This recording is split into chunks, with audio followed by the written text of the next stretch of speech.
Hello, everybody, and welcome to episode 2 of Mess on Me. I know that I haven't posted one in about a month and a half, and I can't lie, I was procrastinating it for a while, but also a part of me knows a lot of stuff has changed since the first episode. And I really wanted time to process and integrate everything, and a huge aspect of my life has just shifted a lot. I won't get into that too much, but let's just say I finally started being fully honest with my therapist. Anyway, now that we're back, I promise you, I will be consistent. And I'm not a liar. I'm a procrastinator, but I'm not a liar. So do with that information what you will. What does it mean to genuinely love yourself, and how do you do it? I think a lot of people have this misconception that loving yourself means that you look in the mirror and you like the way that you look. But that has zero thing to do with what self-love is. Once you love yourself as a person, you tend to love your appearance because superficial things like that just don't become as important to you anymore. But to genuinely love yourself means to have a deep, unconditional relationship with who you are. Not as an idealized person, not as a work in progress, but as a person who you actually are right now. Not about a constant self-praise or ignoring flaws. It's about relating yourself with the same loyalty, patience, and compassion that you'd offer somebody that you truly love. To break it down, to genuinely love yourself, one is first radical acceptance. You have to stop fighting reality, your past, your body, your emotions, your mistakes.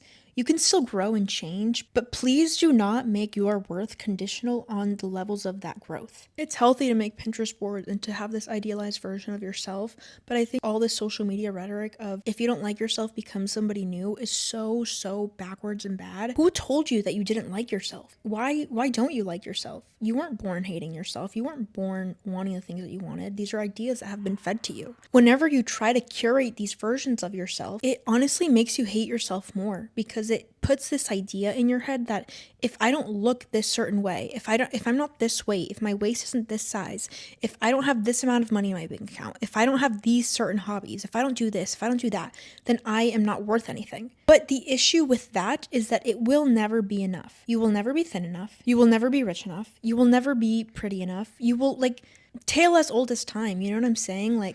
Everybody is chasing after what they cannot have, but until you stop, you face yourself in the mirror and you accept what is there while also acknowledging that you can grow from that, you will not love yourself. And also to build this idealized version of yourself that you want to become makes it so daunting to do anything to improve yourself because you look at what you are now, you look at what you want to become, and it's like staring at a huge hill that you have to hike up. Focus on one step at a time, Implement small little tasks every day so that you can better your well-being and make yourself more healthy, make yourself happier. Find yourself. What hobbies do you like? What things light up passion inside of you?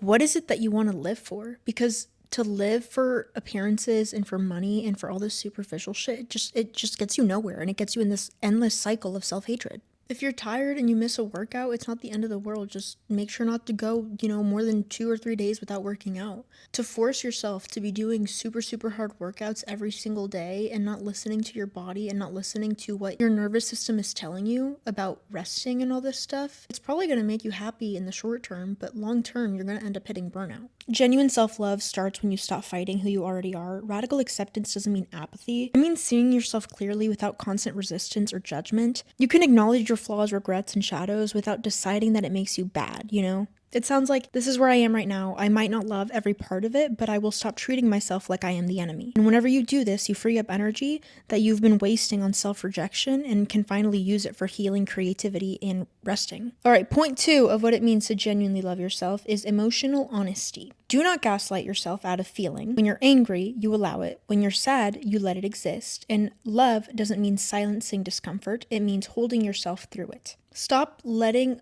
people convince you that because of the fact that you're not apathetic to everything around you, you are emotionally immature. No amount of healing, no amount of self-love, no amount of nervous system regulation that is going to make it you do not feel upset when somebody does something that upsets you. People who tell you that you don't know how to regulate your emotions, whenever they do something wrong, it's because they're trying to manipulate you. They just want to be able to get away with what they're doing and not have you speak up about it. And another thing is, if somebody does something to hurt you, stop trying to act all big and bad and be like, who cares? I'm up, blah, blah, blah, all this other stuff, ego-driven shit.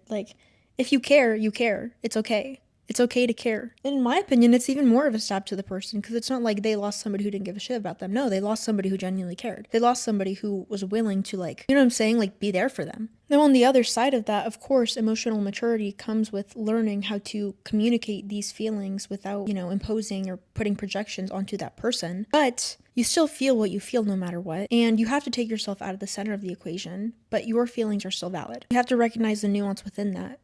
Just because someone hurts you or you hurt somebody doesn't mean that anyone's a bad person or that anybody's evil or out to get you, but it still means that you got hurt or that they got hurt. You can't deny someone's feelings, and you also should not deny your own. You have to learn how to communicate honestly and learn how to process your own emotions honestly. Because if you don't allow yourself to cry, and this is mostly for men out there, if you don't allow yourself to cry, over time, you stop knowing how to feel. You develop a disorder, I think it's called alexithymia, and your nervous system quite literally does not know how to process negative feelings or any feelings at all, honestly. Like, you don't even begin to feel as happy anymore. You start living your life in this apathetic state, which is awful. And that's why there's so many like hate cycles nowadays of men who are like hurting women because they don't know how to feel. They don't recognize the fact that they are actually really, really hurting the women they care about because they don't live the same reality that women do of feeling so deeply because they're conditioned by society not to. That's a whole separate topic for another day. I could ramble about that forever, but I will digress for now. Most of us were taught to repress or rationalize emotions and to be strong and stay positive or not be too much. I know I've been told that so much in my life, but genuine self-love honors your full spectrum of emotions. It's sitting with grief instead of numbing it, and it's allowing anger without labeling yourself as crazy. It's letting joy be as big as it wants to be without guilt, and you stop editing your emotional truth to appear balanced. Emotional honesty sounds like, I'm allowed to feel exactly what I feel. It's not a moral failure, it's information. Your emotions become messages, not enemies. What it means to genuinely love yourself. Point 3 is self-trust. You believe your inner knowing. You don't chronically second guess yourself and betray your own intuition to keep people comfortable. If you meet somebody and you get the heebie-jeebies, you're probably not wrong. So stop gaslighting yourself. I actually just had a TikTok get a bunch of likes about this where people are always like, what do you mean you don't date but you'd like to be in a relationship or have a boyfriend? And I tell them like I get really, really strong gut feelings whenever I first meet people, and if I don't like you right off the bat, I know I'm never going to like you, and I know that I will always see you as a friend. I think that nowadays people are so rooted in ego and attachment that they want partners so badly that they meet somebody who crosses off all the boxes and there's no connection, but they're like, oh, I'm just gonna wait it out and see. That's not how genuine love works, you know what I'm saying? That's how you get yourself trapped in egoic attachment styles. Heal yourself. There's been so many times in my life where I have second guessed myself on my intuition about what I wanted to do with my life, about where I should be, what decisions I should be making, and it led me to genuinely the worst point in my life. I was living for everybody around me rather than living for myself. I was not operating authentically whatsoever, and I was minimizing myself so much to make the people around me comfortable because I was fed that I was, delusional and stuff for having these gut feelings about what I was supposed to do with my life. And it wasn't until I actually started acting upon these gut feelings and doing the stuff that I feel I was meant to do. Just because it's social media, just because it's, doesn't make me any less human, I have a personal belief that every soul comes onto this planet to pursue a certain thing. And if this is my thing, then this is my thing. It's different than your thing. I'm not going to judge anybody, and nobody should judge me. It's cringe until it works, But those are just a couple aspects of what it means to trust your intuition. But there's just so much stuff, Like this last summer, I kind of exercised being able to trust myself more. Every day, my mom would ask me, where are you going today? I'd be like, I don't know, wherever the wind takes me. And if I had this intuitive nudge, oh, I want to go here, I would follow it no matter what. And I had some of the greatest eye-opening experiences, whether it be overhearing conversations or having conversations with strangers. Going to a library and stumbling upon this random page that gave me this profound new perspective on life. Random stuff like that really, really opens your eyes. And people always ask me, how have you grown so much in such a short amount of time? And I'm like, I fully started trusting myself. I stopped waving away all these intuitive gut feelings that I had, and I just started really, really connecting to who I am and what I am meant to do. Loving yourself means believing that your inner guidance, your intuition, your gut, your quiet knowing has value. When you chronically override your instincts to please others, you train your nervous system to distrust itself. Rebuilding self-trust looks like listening when your body says no, following through on what feels aligned even when it's inconvenient, letting go of people or habits that make you doubt your own judgment. It's a gradual process. It's like relearning the language of your soul, But over time, you stop needing constant external validation because your own yes and no are enough. And this is what I always tell people. They'll ask me questions about certain things, my opinions about certain things, and I always mirror it back to them. One, because I'm neurodivergent and I tend to come off as, a little bitchy, I can't lie. And two, because I am a firm believer that you should know yourself well enough and you should have enough trust within yourself, know what you want to do. I think we're all guilty of this, is people want kind of praise or approval for their decisions. So you could give somebody advice on something, but most of the time at the end of the day, they're just going to do whatever they want. And whether or not that decision is good or bad doesn't matter, because if it's a bad decision, that means there's a lesson that needs to be learned there. This person still hasn't fully integrated that, and that's why they're making the decision. If you try to control somebody else's life and tell them like, no, you can't do this, you're never going to get anywhere because they haven't learned the lesson for themselves yet, And it obviously, it's just about like caring for the person, not wanting to see them go through struggle. I've, really had to integrate this, what I'm saying right now, actually, because I tend to overgive advice sometimes. Being neurodivergent, that's one of my ways of showing that I care about people is, giving them advice on what they can improve and stuff. But obviously, people don't see it that way. People just see it as you think you're smarter than me and that you have more of a grip on my life. And I'm like, no, I just care about you and I want you to see you happy. Sorry.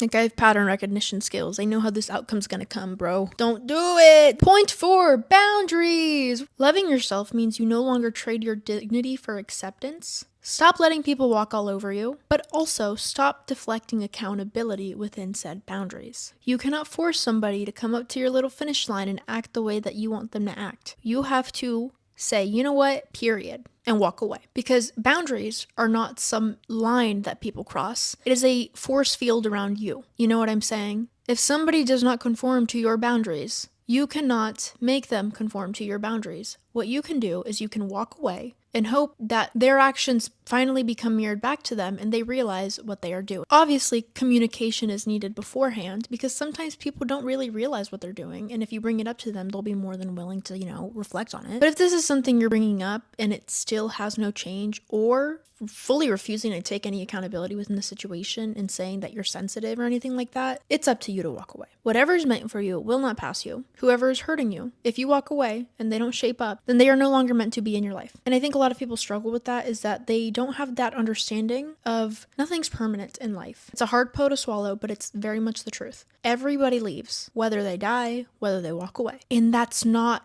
a bad thing. People want to paint this idea that everybody leaves, blah. And I used to be like that too. People come in your life as mirrors. They come in to show you who you are, as well as to show you the love that you need for the time being. Sometimes you become a different person. The me that loved my boyfriend at 16 isn't me today, and the me that loved my boyfriend that I had at 18 isn't me today. And those versions of myself will always love them. Who I am today, my nearly 21-year-old self, does not have those same feelings that I had in the past. Doesn't mean that those feelings never existed, no. It just means that I am a different person today. And I used to be mad at myself when I looked back, being like, I was so naive, I was so dumb, I was so immature. Now I look back and I think I was so filled with love. I made a shit ton of mistakes because I was so filled with love for these people, but not enough love within myself. And that's no one's fault. That's why they came into my life, so that I could learn how to love myself. Yeah, you can feel this insane connection with somebody. Sometimes that connection is just something, a little nudge at what you need to focus on within yourself. Because whenever you truly love yourself and you feel whole within yourself, you realize how to care for somebody without needing them, if that makes sense. And that's something that I've actually learned a lot recently.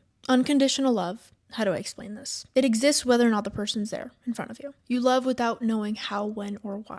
You love without needing this person to be there showing you love. So you can have love for somebody. You don't bend yourself over backwards trying to perform for it. I think a lot of people confuse what unconditional love is, and they think that it's just like giving and giving and giving and giving whenever this person's obviously not good for you. Unconditional love does not mean unconditional tolerance, okay? Unconditional love is a feeling, way of operating, if that makes sense. It is, caring and hoping that they're doing well, but you don't need them in your life to feel that love. It's just there. It just is.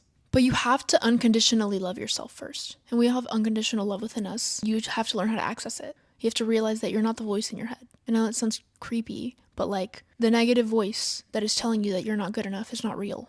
You have to learn to break the pattern of speaking to yourself negatively. It really, really does dictate how you view your entire reality. As humans, based on evolutionary survival and stuff, our brain neurons are only wired to kind of see and process what we need to survive. So you are only going to see what you believe within yourself to be true. If you believe that the person you love hates you, you're only going to see that the micro actions, the facial expressions. You're going to be overanalyzing things. You're going to be in fight or flight trying to make sure that this person actually cares about you and feeding yourself lies.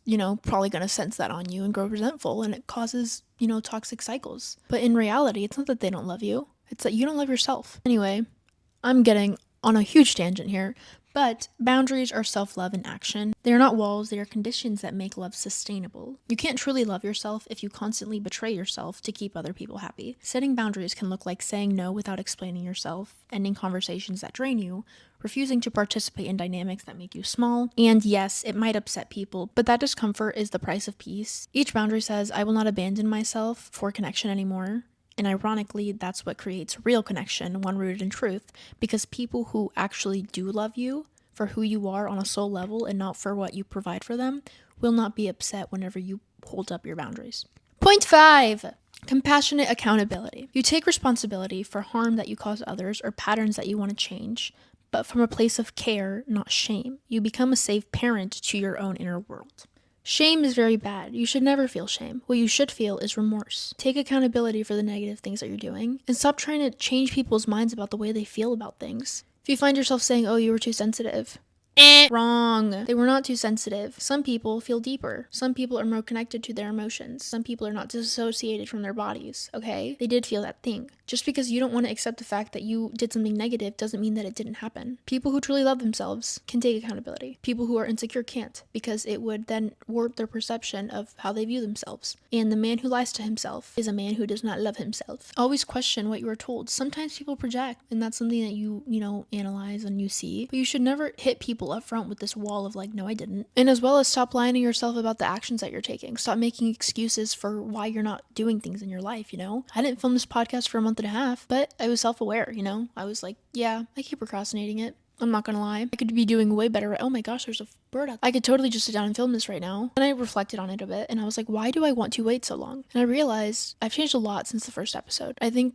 the way that I've gone about this direction of this podcast from whenever I released that first episode to now, I've kind of not really taken a different approach. I just have a different mindset, I guess, in the way that I view myself and that I view life. And I think that's the beauty of it, is that like, I'm growing with you guys. I'm 20 years old, about to be 21. I still don't know shit. I know a lot, I can't lie, but the more that I know, the more I know I don't know anything. It's the paradox of intelligence, I guess. I don't know. 40,000 times smarter than I used to be. Not only because I know more things, but because I am willing to know more, if that makes sense. I'm not closed off to the information of the world. I have this like deep hunger to know things. Because of that, I know that I know nothing. I don't know, I think something that really gets me is the amount of things I've learned within books that I've read. Like, just within a couple books, there's so much stuff I didn't know before I read them. To think about how many books are on the planet that can teach you things is so crazy. Yeah, just stop deflecting accountability for every aspect of every single thing that has ever existed on this entire planet, okay? That's how you change your life. It doesn't make you a bad person. It makes you a good person. To be able to say, you know what, I fucked up. It takes a lot of maturity. It takes a lot of strength. It takes a lot of nervous system regulation, because a lot of people, they're not regulated within their nervous system, so they can't admit they're wrong. They're operating from the amygdala, not the prefrontal cortex, so they're in like fight or flight. They're in the lizard brain, as people call it, and it makes it so that you can't see the nuance in things. You have black and white thinking. If I didn't mean to hurt you, then you couldn't possibly be hurt. You're being sensitive. But you could not mean to hurt somebody and still hurt them, because they didn't take the message the same way that you meant for it to be. And that doesn't make anyone a bad person. It's just a situation. And maybe if this person's communicating with you, instead of thinking that they think you're a bad person, they're just trying to connect so that you guys can have a better relationship and not let shit slide under the rug, because over time, that just breeds resentment. Anyway, those were the 5 points of what it means to genuinely love yourself. Now we're going to talk about how you do it. Notice your self-talk. The way you speak to yourself is your relationship with yourself. Begin catching the moments you're cruel or dismissive to yourself and ask, would I say this to somebody that I love? Because I promise you, when you speak to yourself nicely, it changes everything. You become a happier person because you stop viewing everything you do so make or break. I used to be so mean to myself about certain things, and I thought that it was like ammo. It would make me, be better.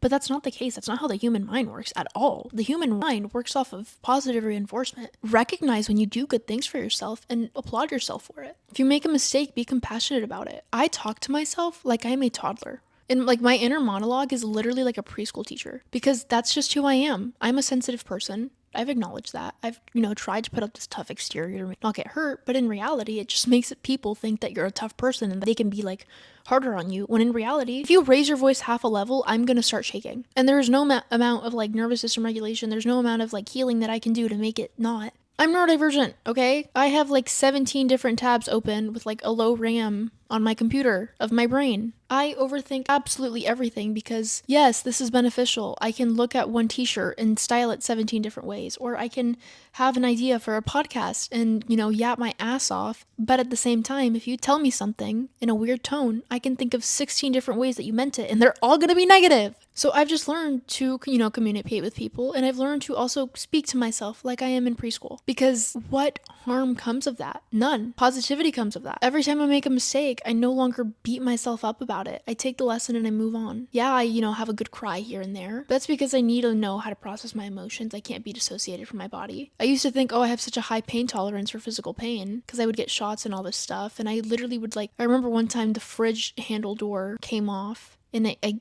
got a black eye. My ex's sister was like, wow, I would be bawling my eyes out right now. And I was just like, ouch. Oh yeah, I have like a really high pain tolerance. But it was just because I was so disassociated from my body. And I don't think people realize that is like, you're supposed to feel your emotions in your body, if that makes sense. So when you're anxious, you tend to feel that in like your stomach. If you're upset, you cry. But there's certain parts of your body where you feel certain emotions. And when you're disassociated from your body, you cannot distinguish what emotion you're feeling because you don't know which emotion is which. Does that make sense? So you don't know if you're sad, if you're angry, if you're jealous. Just know that you're feeling bad. And that's why a lot of people pent everything up and then one day they explode and they don't even know why they're exploding. It's just like they saw like a cute puppy on the street and now they're bawling their eyes out and they don't know why. That's what it means to be disassociated, and that's what I used to be like. I remember one time I was having a fine dandy old day and Butterfly Fly Away by Miley Cyrus starts playing in the car and I'm sitting with my ex in there. I start bawling my eyes out because at the time I was just having a rough period with my dad, I guess. I'm oversharing. I start bawling my eyes out because I hadn't processed anything that happened like this entire summer that I had been going through all that stuff. And he was sitting there like, what is going on? And I was like, sorry, you didn't do it. And he was so worried. Looking back, poor guy, bro. He was so confused. He was so scared. He was like, wait, what's wrong? I'm so sorry.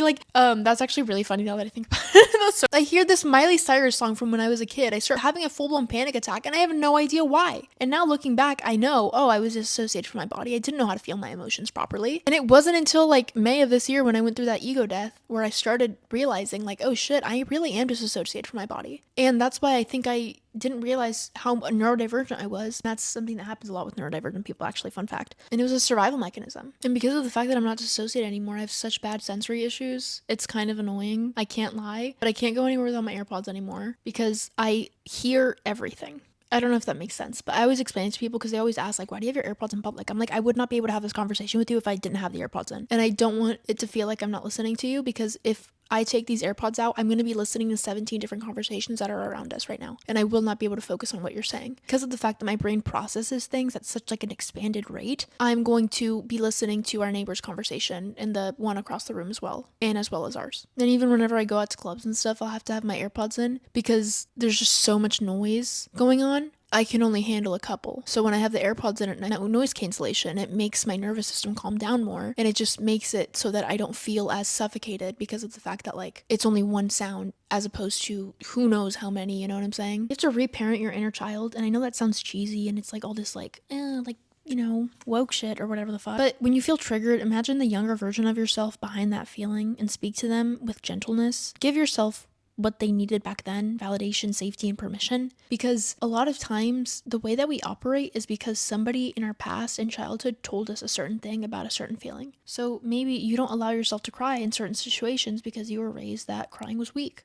Crying isn't weak. To be vulnerable is to be strong, in my opinion. It's so easy to hide behind walls. It's so easy to hide. It's so easy to not feel. And I know that because I spent so long doing it. What was so fucking hard was feeling it, was allowing all those emotions to come to the forefront of my mind, to stop deflecting everything, to realize how much pain I was in and stop lying to myself about it. It took so much strength for me to do that. And I think sometimes I get scared that people think I'm being dramatic whenever I talk about like what I went through in the past year and stuff, but like it really was hard because of the fact that I didn't ever speak up about anything. People thought that I was being manipulated, that I was begging for attention and all this other stuff whenever I tried to like come forward about it. But I was at my breaking point. I couldn't do it anymore. I couldn't hide it anymore. I couldn't keep operating the way that I was because it wasn't me. And I knew deep down it wasn't me, but I didn't have the words to explain that yet because I didn't know myself yet. So give yourself what you needed and stop living your life based upon what you were fed as a child about yourself. Like I said in the beginning, you were not born hating yourself. You were not born with these ideas about what is good and bad. These are all things that are fed to you.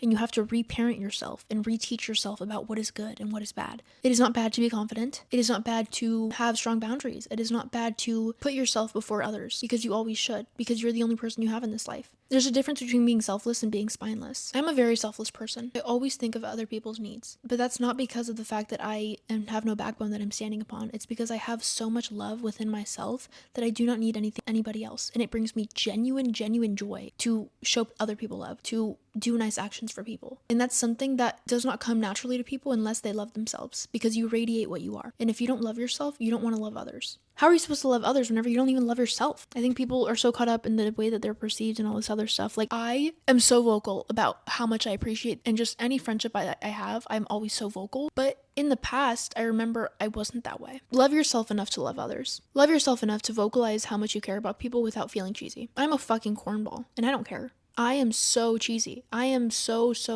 corny, bro. Like, and I don't care. Because if I die tomorrow, I'm gonna have a whole lot of love that I've shared with the world. And that is what matters to me. It does not matter to me how I'm viewed by other people. What matters to me is, did the people I love know I love them? Keep promises to yourself, please. Whether it's resting when you say you will, or setting that boundary you keep avoiding, every time you follow through, you rebuild trust. And this also helps you connect with your intuition and stuff more. Because whenever you trust yourself more, you make smarter decisions because you're no longer doing things out of a place of self-sabotage. A lot of people do actions and they don't even know why they're doing them. But it's because you don't have enough trust within yourself to actually take charge on your life. I don't know if that makes sense. Struggling to find the words to process this thought. Hold on. If you're not resting your body whenever it needs it, you are going to be burnt out and you are going to genuinely hate your life. You're going to feel like a zombie walking through your day-to-day life. And who wants that? The goal is to be happy. Who cares about how thin or how you look or how much money you've made? If you're overworking yourself to the point of exhaustion, you will never be happy in life. I promise you, you're not craving the money. You're not craving the body. You're not craving the group, the social circle, anything. What you are craving is the feeling you think that stuff will give you. You need to give yourself permission to access that feeling without this stuff. You can love yourself without being perfect. It's like if you're in a situationship or something and you want this person to commit to you, do you want this person to commit to you or do you want to feel chosen? Do you want to fight for somebody and then finally feel you got,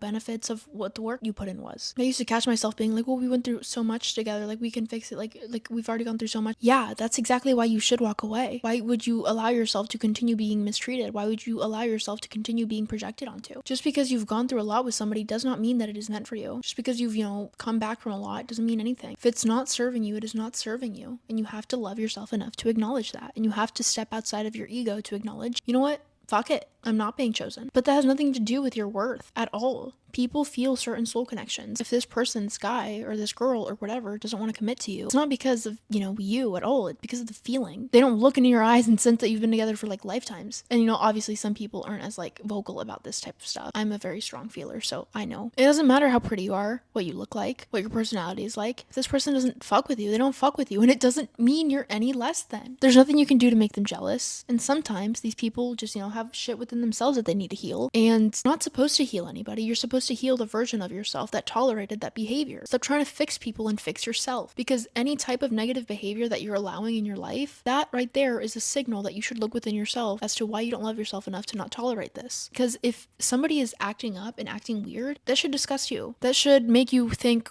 what are you doing? And walk away. And yeah, there can be that underlying feeling of damn, I wish it would have worked out. But it's not something that overtakes you, It's not something that should be I suck, and that's why they didn't pick me. No one sucks. You don't suck especially. The circumstances suck. Or, maybe you're just not connected enough to yourself to realize that you don't want them, you want the idea of them. Do you feel a deep, genuine soul resonance with this person? Or, is he just tall, sexy, and has a good smile? Because there's a difference between ego attraction and soul connection. That's why I don't do dating apps. I don't go on dates. I don't do any of this stuff. If you know, you know, and if you don't know, then the answer is no. Forgive your past selves. You didn't know what you know now. You were trying to survive with the tools that you had. So release the idea that you should have or that you could have done better, because you couldn't. You had the cards that you had been dealt at the time, and just because your cards are different now does not mean you can go back in time and switch out those cards. Okay? I have fallen victim to this so many times. I've felt so guilty for the actions that I have done in the past that I did rooted in insecurity. Was doing the best I can with what I knew at the time, and I know that for a fact, fundamentally of who I am as a human being and that I was born with. I don't do things out of malice. I don't do things out of,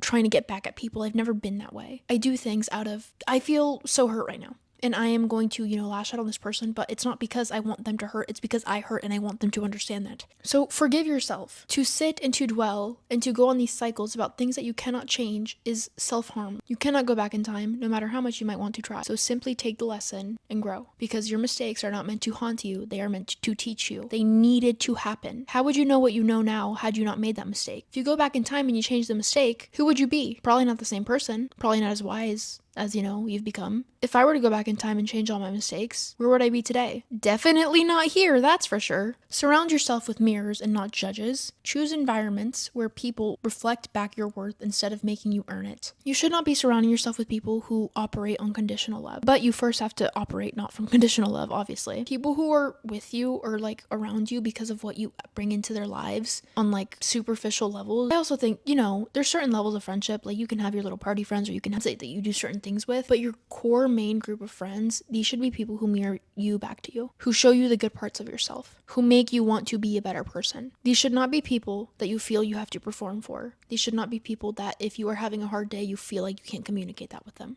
And you also have to love yourself enough to be able to rely on the people around you, because there's a difference between not being able to rely on the people around you and not loving yourself enough to rely on the people around you. A lot of times people will keep issues to themselves about how they feel about things because they feel they're burdening their peers, when in reality their peers would be more than happy to help. If anything, they would want you to tell them. They would want you to communicate this because they care about you, if they're, good friends. Because your friends who are genuinely good friends, they care about you. They want to help. They want to see you succeed. It would bring absolute joy to their day to be able to help you. I know anytime my friends call me for advice about anything, I am so ready. It's like my Super Bowl, okay? And I don't think it's a burden whatsoever. It makes me so happy to be able to do that. This is what I live for. This is what I train for. Hello, look where I am. That's specific to me, obviously. But I promise you, if somebody cares about you, they want to help. They want to see you happy. They want to see you succeed. They want to mirror you back to you. Because people who love you for a reason. And that reason is not something that is explainable, To genuinely love somebody, it is no, I don't know why I love them. I just do. All right. Last one is celebrate being alone without loneliness. Learn to find comfort in your own company, in your thoughts, in your rituals, in your silence, where genuine self-love blooms. I spent the past year of my life alone. When I say alone, I mean really alone. It wasn't, having people to text 24/7 or some group chat. In the past, I'd been alone, if that makes sense. There's been periods where I was wasn't hanging out with friends or anything, but I had group chats. I had people I was talking to. I had human connection, if that makes sense. Last year, specifically a couple months in there, I was completely isolated. I didn't talk to anybody. The only people I talked to really was every now and then I would talk to Sadie and Mandy, but their lives obviously were so hectic, and I would talk to my TikTok, but that was really just me talking to myself. And that, I think, is how I learned so much about myself, is I would post these rants on TikTok. Some of them I wouldn't post, but I would just start recording and I would start ranting. It's actually where the idea for this podcast sprouted. The amount of things I learned about myself just by talking to myself in a camera and vocalizing my thoughts. People don't realize you learn a lot about yourself, and you connect a lot of patterns, and you come to profound realizations essentially whenever you speak to yourself and you document it, whether it be journaling, whether it be a video, anything. There's a difference between the way things sound in your head versus out loud, and I don't know what it is. It's so much easier to piece things together whenever they're vocalized, even if it's just to the air, The amount of times I've been recording and I'm just I shock myself. I'm wait, damn, that was crazy. That was wow. It's it's something that you have to exercise, People always tell me you vocalize this so well. You're so articulate. You know how to vocalize the way you feel so well. And I'm it's months of practice, months of just sitting with myself and practicing. What do I feel right now? Asking myself, what is this emotion? Reading books to, relate to the way I was feeling about certain things. True self-love flourishes in solitude. When you stop treating aloneness as punishment, you start meeting parts of yourself that you used to outsource to others. You learn your rhythms, your likes, your rituals. You realize solitude solitude isn't empty, it's spacious, and you can light candles, make tea, journal, dance, sit in silence, and realize my own presence is enough. From there, love with others becomes a choice and not dependency. Anyway, to wrap this all up, genuine self-love is devotion, not perfection. It is staying with yourself on the ugly days. It is showing up for your healing even when it is slow. And it's understanding that worthiness isn't something that you earn, it's something that you remember. You are born with it. It is always there and it never leaves you. The projections of the world and, what society standards are make you forget. But you have to remember, it never went away. You can fall out of self-love temporarily, but real practice is coming home. I hope you guys enjoyed today's video, or not video. I hope you guys enjoyed today's podcast episode. I will catch you next week with the next one. Have a fabulous, amazing day, and peace out. Goodbye.